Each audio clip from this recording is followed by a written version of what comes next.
Assalamu alaikum and a very welcome to all of you in this YouTube channel Kashmir Teaching Diary. Let us we get started with the third video lecture of class 10th, the very first chapter, that is the rise of nationalism in Europe. Before getting started, we will try to recap the earlier video lectures. During the first video lecture, we have learned about the utopian vision of the Frederick Sorio. In that very vision, Frederick Sorio had a dream of the worldwide democratic and the social republics. And in the second video lecture, we have learned about the idea of the nation that emerged from the French Revolution of 1789.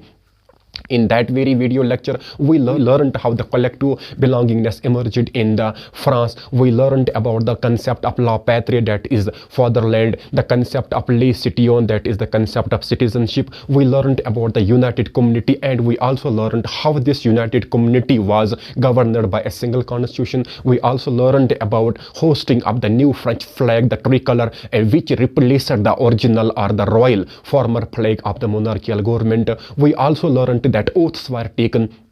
We also learned the uniform laws were implemented. We also learned the persons who have sacrificed their lives during the nationalist movement of France. The days were memorized, the days were declared as revolutionary days, and these were the things, or these were the steps taken for the unification of the whole of the France, or we can say these were the steps wherein the creation of the France was observed. So let us we get started with this very video lecture. आज के video lecture में हमने समझना है Napoleon and his rule. तो Napoleon आता है French revolution में, ये इमर्ज होता है फ्रेंच आर्मी का जो लीडर होता है, फ्रेंच आर्मी का लीडर. उसके बाद वहाँ पर 1804 तक जितने भी लीडर्स आई थी उनको नेपोलियन बाय बाय करता है, उनको नेपोलियन अपनी डिक्टेटरशिप स्टार्ट करता है. 1789 में जो फ्रेंच रिवॉल्यूशन था उसमें नेशनल असेंबली इमर्ज आ जाती है, ये हमने किसी हद तक समझा था. उसके बाद वहाँ पर जो जैकोबिन क्लब्स आते हैं, ये भी जिसने इक्वलिटी बिफोर लॉ इम्प्लीमेंट की थी. और उसके बाद हमने समझा था कि जो वहाँ पर डायरेक्टरी आई थी, directory was ruled by a few people, लेकिन ये भी एक अनस्टेबल गवर्नमेंट थी. एंडली डायरेक्टरी को भी और जो ये जैकोबिन क्लब होते हैं इन सभी को डिसबैन किया जाता है. And finally Napoleon came on the scene of the French revolution. और यहाँ पर क्या होता है कि जो नेपोलियन था, now he became the leader of the France and now he wanted to separate this French concept of nationalism to whole of the Europe. लेकिन वो कंसेप्ट ऑफ डिक्टेटरशिप लेकर आता है और वो चाहता है कि पूरे यूरोप पर मैं रूल करूं.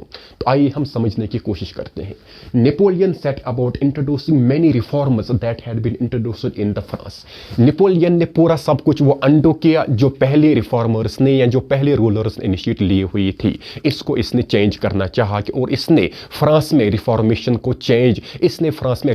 करना स्टार्ट किया.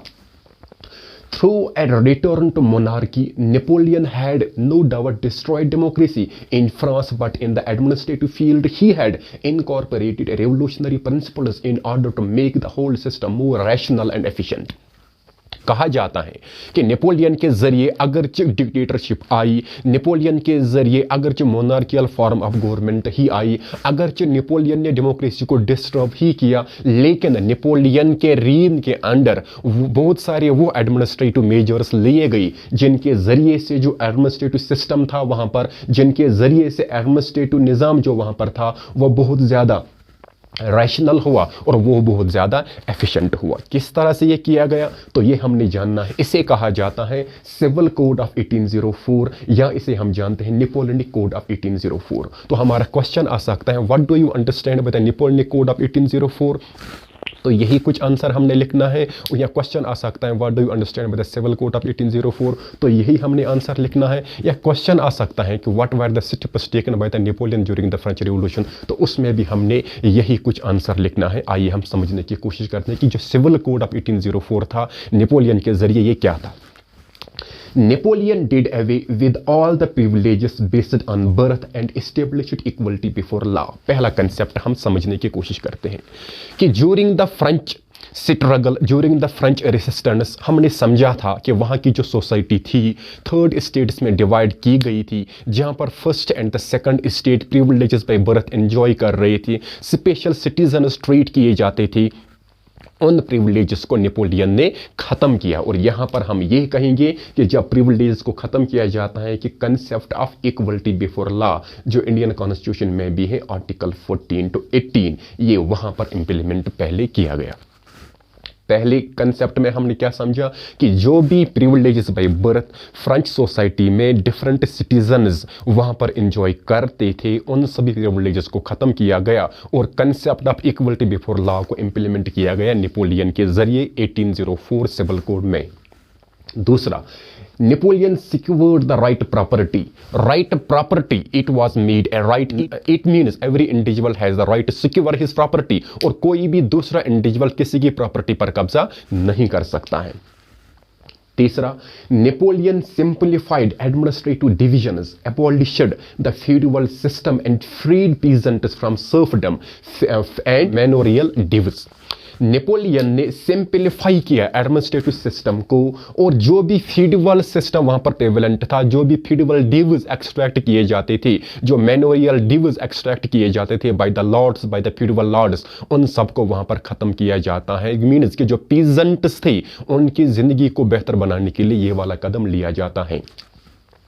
In the towns too, guild restrictions were removed before the Napoleonic era। इससे पहले क्या था कि वहां पर जो ट्रेडर्स थे, पहले ट्रेड फ्लोरिश ही नहीं होता था क्योंकि वहां पर यूनिफॉर्म वेट्स एंड मेजर्स नहीं थे। वहां पर बहुत ज्यादा extract of dues, custom duties extract किए करते थे। और जो मोस्ट इंपॉर्टेंट था कि जो ट्रेड यूनियन होता है, जैसे हम ट्रेड यूनियन कहते हैं, जो ट्रेडर्स ग्रुप बनाने का जो क्वार्टर्स होते हैं, वो उनके पास राइट नहीं होता था और उस पर रेस्ट्रिक्शन थी, उसे कहा जाता था गिल्ड रेस्ट्रिक्शन।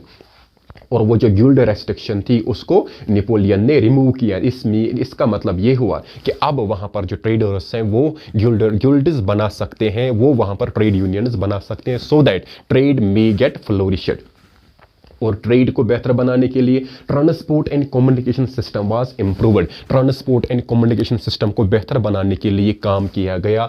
और यहाँ पर क्या होता है कि अब जो पीजेंट क्लास थी, जो आर्टिजन्स थे, जो वर्कर्स थी, and the new businessman enjoyed a new found freedom. अब जो वो लोग थे जो अभी तक एक्सप्लॉयटेशन फेस कर रहे थे, थर्ड स्टेट के लोग, most importantly peasants, artisans, workers और नए नए बिजनेसमैन जो थे, वो उनको अब लग रहा है कि अब हमारे पास आई है concept of freedom, concept of liberty. और साथ ही साथ uniform weights and measures were introduced. वहां पर क्या था, डिफरेंट प्रोविंसेस वायर देयर और हर एक प्रोविंस का अपना अपना system of weights and measures था। मापने जो तरीके थे वो अलग अलग थे, उनका जो मेजरमेंट था वो डिफरेंट था और जिसके जरिए से ट्रेड वहां पर फ्लोरिश नहीं होता था। और वहां पर इस यूनिफॉर्म जो वेट्स एंड मेजर्स थे इसको यूनिफॉर्म किया गया ताकि जो ट्रेड है वो और ज्यादा फ्लोरिश हो जाए। अब हमने देखना है कि ये सभी जो इनिशिएटिव्स नेपोलियन के जरिए लिए गए थे, इनका आउटकम क्या था, सोसाइटी पर इसका इंपैक्ट क्या था। क्या सोसाइटी सही तरह से पॉजिटिवली ही इसे ले रही थी या सोसाइटी पर इसका नेगेटिव इंपैक्ट भी था, या कुछ और भी स्टेप्स थे जो नेपोलियन ने लिए थे जिनके जरिए से लोगों पर बहुत ज्यादा जुल्म हो रहा था। अब हमने पढ़ना है कि what was the outcome of the Napoleonic measures. Reaction of the local population to French rule was mixed. जो लोगों की राय थी, जो लोगों की ओपिनियन थी related to French rule, related to Napoleonic rule, वो डिफरेंट थी। फॉर एग्जांपल, इनिशियली पहले क्या होता था, in many places that is Holland, Switzerland and many other cities, French army were welcomed as harbingers of the liberty. जब पहले जो फ्रेंच आर्मी थी under the leadership of Napoleon बाकी यूरोपियन कंट्रीज में चली जाती हैं और वहां पर इन्हें वेलकम किया जाता था, क्योंकि नेपोलियन की जो स्ट्रगल थी, हम ये कहेंगे जो फ्रेंच पीपल की जो स्ट्रगल थी वो पूरी यूरोप में एग्जाम्पल के लायक थी, मिसाल के तौर पर मानी जाती थी। तो फाइनली उन्हीं ख्यालों को आगे रखती हुई जो नेपोलियन की जो आर्मी थी इसको वहां से वेलकम किया जाता था। इसको कहते थे हार्बिंगर्स ऑफ द लिबर्टी। ये वो लोग हैं जो आज़ादी परस्त हैं, जो आज़ादी देने वाले हैं। But it soon turned into hostility as it became clear that new changes did not go hand in hand with political freedom। लेकिन जब वक्त गुजरता गया ये क्लियर हो गया कि जो भी एडमिनिस्ट्रेटिव मेजर्स लिए गए, जो भी रिफॉर्मेटिव मेजर्स उठाए गए, जो भी चेंजेस लिए गए, इन चेंजेस के होते हुए चेंजेस तो आई, रिफॉर्मेशन तो आई, लेकिन हमारी जो पॉलिटिकल राइट्स थे वो रेस्ट्रिक्ट किए गए। लोगों के जो पॉलिटिकल राइट्स थे वो रेस्ट्रिक्ट किए। फॉर एग्जाम्पल हुआ क्या वहां पर, किस तरह से ये हुआ, बिकॉज टैक्सेशन वहां पर इंक्रीज हुआ, लोगों से ज्यादा टैक्सेशन टैक्स एक्सट्रैक्ट करने लगे, censorship was implemented, it means freedom of press which in India is under Article 19, this very freedom was restricted to whole of the European territories जहां पर ये जाया करते थे। इसका मतलब था सेंसरशिप abolished, इंप्लीमेंट, इसका मतलब है कि सेंसरशिप को इंप्लीमेंट किया गया। इसका मतलब यह भी हुआ कि जो अथॉरिटेटिव पावर ऑफ नेपोलियन है उसके खिलाफ कोई भी नहीं लिख सकता था। जो भी न्यूज़पेपर में कटिंग्स आ जाती थी पहले उसे अथॉरिटेटिव एडमिनिस्ट्रेटिव नेपोलियनिक अथॉरिटी के जरिए परमिशन मिलती थी, तब ही वो प्रिंट हो सकता था। और forced recruitment in the French army was done to conquer the rest of the Europe, और लोगों को मजबूरन बेल्जियम वालों को या किसी टेरिटरी को, हॉलैंड को, स्विट्जरलैंड को या बेल्जियम को, डिफरेंट कंट्रीज को इंडिपेंडेंस दी जाती। उसके बाद उनको कहा जाता है कि आपको फ्रेंच आर्मी में रिक्रूट होना है। क्यों होना है? क्योंकि हमने बाकी कंट्रीज, हमने बाकी टेरिटरीज को भी कनकेयर करना है, हमने बाकी कंट्रीज को भी कब्जा करना है, हमने बाकी कंट्रीज को भी आज़ाद करना है। और ये हम कह सकते हैं कि यहाँ पर क्या होता है, सब people showed the complete dissatisfaction as Napoleon destroyed democracy. लोगों ने अपनी नाराजगी जताई, लोग बहुत ज़्यादा गमजदा हुए, लोग बहुत ज़्यादा परेशान हुए, क्योंकि नेपोलियन ने अगर बहुत सारे इनिशिएटिव्स लिए थे, लेकिन साथ ही साथ जो एडमिनिस्ट्रेटिव मेजर्स लिए गए थे और साथ ही साथ लोगों की जो फ्रीडम थी, लोगों की जो राइट टू प्रेस था, लोगों का जो फ्रीडम टू प्रेस था, लोगों का के जो डिफरेंट फंडामेंटल राइट्स थे वो रेस्ट्रिक्ट किए गए थे। लोगों के पास right to freedom of speech and expression available नहीं था, फ्रीडम ऑफ प्रेस अवेलेबल नहीं था, और लोगों से बहुत ज़्यादा टैक्सेशन एक्सट्रैक्ट किया जाता था, और लोगों को उनकी मर्जी के खिलाफ आर्मी में रिक्रूट होना था। ये कुछ वो स्टेप्स थे जिसके जरिए से जो नेपोलियनिक एरा होता है उसके बाद वो 1815 में बैटल ऑफ वाटरलू में खत्म हो जाता है। That is all in today's chapter. Before concluding, let us we try to once again recap the same. Napoleon पहले रूलर बनता है फ्रांस का, उसके बाद चाहता है कि पूरे यूरोप पर हम हुक्मरानी करें, तो डिक्टेटरशिप की तरह वो इमर्ज हो जाता है। तो नेपोलियन ने, कहा जाता है कि नेपोलियन ने बहुत सारी एडमिनिस्ट्रेटिव मेजर्स उठाए और सभी उन रिफॉर्मेटिव मेजर्स को खत्म किया जो उठाए गए थे बिफोर द नेपोलियनिक एरा। कहा जाता है कि अगरचे नेपोलियन ने मोनार्कियल फॉर्म ऑफ गवर्नमेंट वापस लाई, डेमोक्रेसी को डिस्ट्रॉय किया, लेकिन एडमिनिस्ट्रेटिव फील्ड में नेपोलियन ने बहुत सारे वो कदम उठाए जिनको सराहना काबिल सताइश हैं, जो काबिल तारीफ हैं, जिसके जरिए से जो एडमिनिस्ट्रेशन है वो रैशनल और एफिशिएंट बनी। नेपोलियन देता है एक अपना कोड, उसे कहते हैं नेपोलियनिक कोड, या हम कहेंगे एडमिनिस्ट्रेटिव मेजर्स में जो भी नेपोलियन अपने कदम उठाता है उसको कहते हैं नेपोलियन कोड। उसमें नेपोलियन क्या करता है आइए हम समझते हैं एक बार फिर। सभी प्रिविलेज में बर्थ जो होते थे वो खत्म किए जाते हैं, इक्वलिटी बिफोर लॉ को इंप्लीमेंट किया जाता है, राइट ऑफ प्रॉपर्टी को सिक्योर किया जाता है, एडमिनिस्ट्रेटिव सिस्टम को सिंप्लीफाई किया जाता है, जो भी फेडरल ड्यूज एक्सट्रैक्ट किए जाते थे फेडरल ऑर्डर्स के जरिए उसको खत्म किया जाता है, मैनोरियल ड्यूज जो लिए जाते थे उसको खत्म किया जाता है, गिल्ड रेस्ट्रिक्शन जो रखी गई थी उसको नेपोलियन खत्म करते हैं, ट्रेड यूनियंस का राइट दिया जाता है, ट्रांसपोर्ट एंड कम्युनिकेशन को बेहतर बनाया जाता है, पीजेंट्स, आर्टिजन्स एंड वर्कर्स जो बिजनेस क्लास उनको अब मिलती है नई एक आज़ादी, uniform weights and measures implement किए जाते। लेकिन इसका जो आउटकम था लोगों का वो डिफरेंट ओपिनियन था, क्योंकि कुछ लोग ये थे कि जहाँ जहाँ पर आज़ादी थे वो ये कहते थे, वेलकम करते थे आर्मी को, इन्होंने हमें आज़ादी दी, these are the harbingers of liberty. लेकिन ये जो आज़ादी थी, ये जो खुशी थी, ये जल्दी से लड़ाई में चेंज हो गई, हॉस्टिलिटी में चेंज हो गई, क्योंकि जो भी एडमिनिस्ट्रेटिव मेजर्स लिए गए थे इसके साथ साथ जिस तरह से पॉलिटिकल राइट्स आने चाहिए थे वो नहीं आए, वो रेस्ट्रिक्ट किए गई। क्यों?